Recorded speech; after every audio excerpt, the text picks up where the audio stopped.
Жақсы, келесі Ақмаралға Асылжан айтады. Ақмаралға ма? Айта ғой, Асылжан.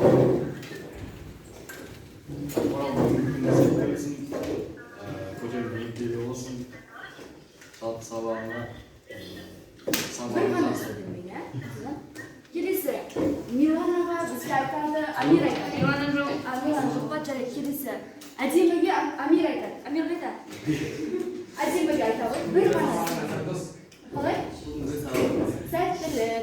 Әдемі ғой айтады. Аминаға айтады бізде. Айта ғой. Тез. Аминаға айтады. Бүгінгі күнім сәтті өтсін. Бүгінгі жұма күні сәтті өтсін дейді, солай айтады да бұлар. Камилаға айтады бізде. Дастан айтады. Камилаға. Жарайды. Ал бізде Айшаға соңғы қалған жігіт Ердос айта ғой. Мен ба не? Иә, Айшаға айта ғой. Айшаға ма? Бүгінгі күнге сәтті. Барлығы, яғни бүгінгі сәттілік деген тіркесіп алған екен, жақсы. Енді былай жасаймыз.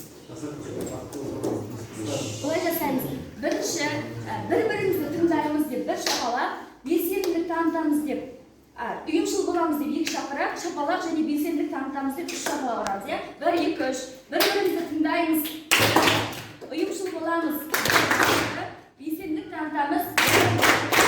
Тамаша. Енді Қаныш Сәтбаев кім? Бірінші топ. Тағдыр тобы. Қаныш Сәтбаев кім? Тез тоқтап кетейік. Кім айтады? Айша, иә? Қаныш Сәтбаев биолог, және де алгебра пәнінің негізгі кітабын қалаушысы. Және де көптеген Қазақстан елінің және КСРО жеріндегі көптеген азабайлықтармен жұмыс істеген танымал ғалым. Жақсы. Екінші, Қаныш Сәтбаев туралы тағы да қандай тың ақпарат білесіздер? Кімді көп айтады? Тағдыр тарих тобы, иә, шейх? Қаныш Сәтбаев дегеніміз ол Қазақстанның дамуына жалпы дегеніміз деген ол нәрсе емес қой. Қаныш Сәтбаев деп Қаныш Сәтбаев Қазақстан елінің дамуына үлкен үлес қосқан және өз ағайындылардың арасында ол Қазақстанға үлкен үлес қосқандықтан Аман-Алып қауымының бір себебі болған және оның президенттің Назарбаевтың дамуында да үлкен үлес қосқаны бар. Тамаша. Үшінші, Қаныш Сәтбаевтың романның эпопеясын береміз, эссесін білеміз ғой, иә? Сол туралы қандай ақпарат айтады? Яғни сен тобы айтады. Қаныш Сәтбаевтың роман эссесінің мағынасы ол әрдайым егер адам оқимын десе, бұл өз мақсатына жетеді, қолына қойған болса. Мысалы, бізде Қаныш Сәтбаев университетке түскенде ол жерде суық болды, тамақта болмады, неше түрлі қиыншылықтар болды, бірақ оған қарамастан балалардың барлығы күркесіне отырса да сабағын оқып өз мақсаттарына дейін жетті. Осы роман эссенің басты тақырыбы не? Біз оқыдық қой, иә? Тақырыбы не деп ойлайсыз? Иә? Жұмантайұлы Сәтбаевтың жарқын бейнесін, сол кездегі образын оқырманға жеткізу. Тағы, Оқу немен ұлы қазғандай дегенде, ол кісінің шығармасын оқи отырып, роман эссесін оқи отырып, Қаныш Сәтбаевтың ғылымға қалай табылғанын мысалға ала аламыз, және де оның алдыға қандай қиындықтар болмасын, сол қиындықтардан өте алып, әлемдегі жетістіктерге жеткені өзінің еңбегі. Енді былай жасаймыз. Біздер не үшін топқа бөліндік, иә? Қазір топтық бағалау болады, топтық жұмыс болады, сол кезде бір-біріміз тыңдаймыз және кері байланыс береміз. Мысалға, мына бірінші топ тағдыр тобында кім жақсы белсене араласып отыр, екінші тарих тобында кім, тұлға тобында кім деген сияқты, соңында бір-бірімізге бағалаймыз. Соңында бағаны сіздер қоясыздар. Түсінікті ғой, сондықтан бір-бірімізді бағалаған кезде барлығы әділ болу үшін бір-біріміз тыңдаймыз. Түсінікті ма? Жақсы, бүгінгі сабағымыз осы Медеу Сәрсекенің Қаныш Сәтбаевтың роман эссесін оқыдық қой, соның Сібір шамшырағы деп аталатын бөлімінде тоқталамыз. Бүгінгі сабағымыздың негізгі тақырыбына мақсатына тоқталайық. Осы мақсатқа жету үшін жұмыс жасаймыз, сол үшін мұқият тыңдаңыздар. Көркем шығармадағы кейіпкерлер жүйесін жинақтау және даралау. Екінші мақсатымыз көркем шығармада көтерілген мәселелерге талдау жасау арқылы шығармашылық жұмыс, яғни эссе, әңгіме. Бұл жерде эссені алдым, эссе жазамыз қазір сабақ барысында. Түсінікті ғой, осы екі мақсатқа жету үшін. Жақсы, қазір бейнебаян көріп жүрейік. Мұқият тыңдаңыздар. Қазір топтық жұмыста осы бойынша жұмыс жасаймыз. Қат-қабат қиындықтарға қарамастан Қарсақбай зауытынан 1928 жылдың күзінде алғашқы бет алышқан. Бұл жаңалық Сәтбаевтың онсыз да қарбала жұмысына қарқын қосып, келешек жоспарын өзгертті. 300-ден астам бұрғылау жұмыстарының нәтижесі жас геологтың баспасөз беттерінде жаңалықты жар салып жария етуіне түрткі болады. Қазақстанның халық шаруашылығы журналы 1928 жыл Қарсақбай ауданы және оның болашағы. Жезқазғандағы мыстың қоры болашақта Америкадағы атақты мыс кендерінің өзін артта қалдыратын әлеуетке ие. Сәтбаевтың жәдігөйлемдей өз-өзіне сенімді болғаны соншалық, ол Жезқазған ауданын дамыту мәселесін 5 жылдықтың басты жоспарына енгізуді ұсынды. Жас ғалымның пайымынша, Жезқазған жеріндегі кен байлықты бір ғана Қарсақбай зауыты арқылы игеру жеткіліксіз. Бұл жерге темір жол тартып, су қоймасын ашып, кешенді комбинат тұрғызу керек дейді. Таисия Сәтбаеваның естелігінен Қаныш Имантайұлының дала жұмысына берілгені соншалық, ол таңның атысы, күннің батысы дегенді ұмытты. Кез келген іске араласса болды, осы шаршап шалдығуды білмейтін ол жалғыз өзі жаяу жалпылап бір емес, ондаған шақырым қашықтыққа қиналмай қатынайтын. Жақсы, бұл жерде біз не байқадық? Жаңа мақсатымызға байланысты Қаныштың басты бейнесі қандай, жалпы оның ойында қандай қасиет бар, елді дамыту барысында қалай үлес қосқан, соның барлығы айтылған, иә? Қазір. Я тоқталып өтейік, бір-екі оқушы ғана айтсын. Не ақпарат бойынша? Бейнебаян. Я бейнебаян. Мен бана сөйлемеген оқушы сөйлесін, иә? Кім айтады? Нұрдәулет, кім Амир, басқа? Арыс, иә, осы бейнебаянда не айтылды? Және оны біз шығармамен қалай байланыстырамыз? Айтылған ғой жаңа, қалай дамытқанын, дамытуға қалай үлес қосқанын кім айтады басқа? Жалпы Қаныш шаршамаған ғой. Иә. Бір емес ондаған шақырым жүре береді. Дұрыс, иә. Біз Сол оны Жезқазған кен зауытын одан әрі дамытуға және оған бір зауыт қана жеткіліксіз деген бірнеше зауыт керек деген сол Жезқазған. Иә, енді біз сол талпынғанын, шаршамағанын біз қалай әдеби тілмен қалай айтсақ болады, қандай мінезіме берсек болады Қанышқа? Еңбекқор. Еңбекқор, тағы. Иә, кім айтады?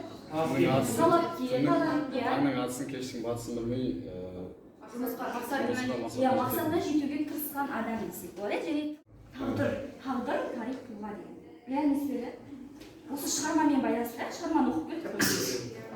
Жалпы осы Қаныш Сәтбаев тұлғамызды тарих бойынша бізге тағдырым бар бейнелеп берді, шығарма бойынша. Тағы жеткізе ма, тағы бір кішкене жетпей тұр, тағы не айтар едіңіздер? Қыздар? Тағы? Иә, айғаным. Әркім өз ойын айтсын, бұл жерде барлығын келсеңдер.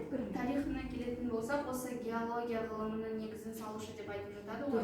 Сол негізін қалаушылыққа, оның қалай келгенін, қандай қиындықтардан өткенін, сол Қаныш Имантайұлы Сәтбаевтың бізге балалық шақтан басталған тарихымен таныстырып отыр осы шығарма. Иә, яғни біз айтамыз, иә, сол дұрыс айтты, барлық осы кезге дейінгі жасаған еңбегінің барлығы, оның несі, тағдыры, иә, оның сол елді дамыту барысында, өзінің туған жерін дамыту барысында, Қазақстанға үлес қосу барысында, бізге сондай бір киелі жер қалдыру барысында, осы өзінің тұлға ретінде қалыптасып, бұл бізді қалай байланыстырамыз, былай жасаймыз. Оның тарихы, иә, біздің Қазақстанның тарихы. Ал бұл жерде тағдыр, оның сол қиындығы, басынан кешкен сол ашаршылық кездегі барлық күйген тіршілігінің барлығы оның тағдыры болса, ал осы екі тағдырға берілмей, қиындыққа берілмей, ол кім болып қалыптасты? Тұлға болып қалыптасты, жеке тұлға болып қалыптасты. Біз осылай байланыстыра алады екенбіз. Жақсы. Енді топтық жұмыс жасайық. Қазір сіздерге постер таратамын және топтық бағалау бар. Мысалға, сіздерге үш топтық бағалау береміз ғой. Дискриптор бар. Дискриптор бойынша бағалап отырасыздар әр топты. Қазір тема бойынша. Жетті, қалпынды, қорытындылады деген бойынша. Бірінші топ, тағдыр тобы, Айша тобы, осы тапсырманы орындайсыздар. Бұл жерде бізде мақсатымыз жаңа кейіпкердің бейнесін ашылу ғой. Салдар, бұл жерде тапсырма қараңыздар. Айшаның тобы, тағдыр тобы қараңыздар. Бірінші, Қанышқа қатысты деректер жазасыздар. Бізде роман эссені оқып бердік. Және деректер жазсаңыздар да болады. Екінші, Қаныш кейіпкер туралы пікіріңіз бұл жерде жалғыз қаныш емес, біздің романда біршама кейіпкерлер бар ғой, сол кейіпкерлерге тоқталасыздар. Онан кейін тыныш болып кейіпкердің бейнесін ашатын сұрақтар құрастырасыздар. Сосын үшінші кейіпкердің осы шығармада іс-әрекеті қандай? Біреуге көмек қолын созды, немесе жақсы ма, жаман ба деген сияқты осындай іс-әрекеті арқылы кейіпкердің мінезін бізге танытасыздар. Түсінікті ғой, жазып алдыңыздар ма? Түсіріп алыңыздар болмаса. Келесі, екінші топ. Шейх, сіздерге екінші топ. Ұлттық құндылығы қандай бұл шығарманың? Үйден сібір шам-шам алып келдік, шығармада мысал ала отырып, ұлттық құндылығын осындай жерде осылай деп жазасыздар. Сосын маңызы не бұның? Оқырман үшін, болашақ ұрпақ үшін маңызы қандай? Соны жазасыздар. Келесі үшінші топ. Жаңағы бейнебаян көрдік. Балалар тыныш, мен түсіндіріп алайын, сосын бейнебаян көрдік, мүсері өздерін көрген бейнебаяндағы тарихи шығармада осы шығармамен байланыс жасап өтуін, қандай байланыс тапқан. Екіншісі, жезді пайдалану, өндіру неліктен кешікті деп ойлайсыздар? Не себепті? Сол бар ғой, мысалы, ашаршылық кезінде жағдай болмады деген сияқты. Онан кейін ұлттық тауқыметін шығармамен, яғни біздің Медеу Сәрсекенің шығармасымен қалай байланыстыра беріңіздер? Не себепті сіздер топтар? Түсінікті ма, тапсырма? Ашаршылық кезінде суреттер берген бар шығармада, сол ғой, соны айтасыздар. Түсінікті ма? Бір, екі, үш сан. Баға бересіздер, топқа баға бересіздер. Некеңіздер. Алыңыздар да қазір мына жерден сұрайық, бір оқушы айтсын, кім айтады? Айша, айтасыз ба? Екінші топта кімге қандай баға бердіңдер? Енді осы жерде бағалау жүреді. Айша, бір, екі, үш санының қайсысын берер едіңіз және не себепті соны айтыңыз. Үш не үшін кімге? На топқа, айтамыз. Өмірлік мәселелермен шығармадағы сюжеті тез айыруға байланысты. Ал екінші Жоқ, сіз тек қана ғана үш деген қымаға үш бал, келесі екінші топ, сіздер үшінші топқа беріңіз. Не себепті үш?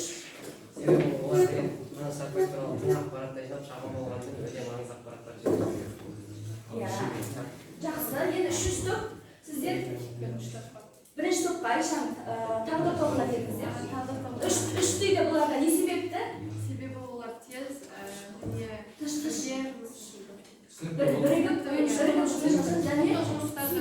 Тамаша, түсінік, осылай айтып біліп түсінікті болды, Жақсы.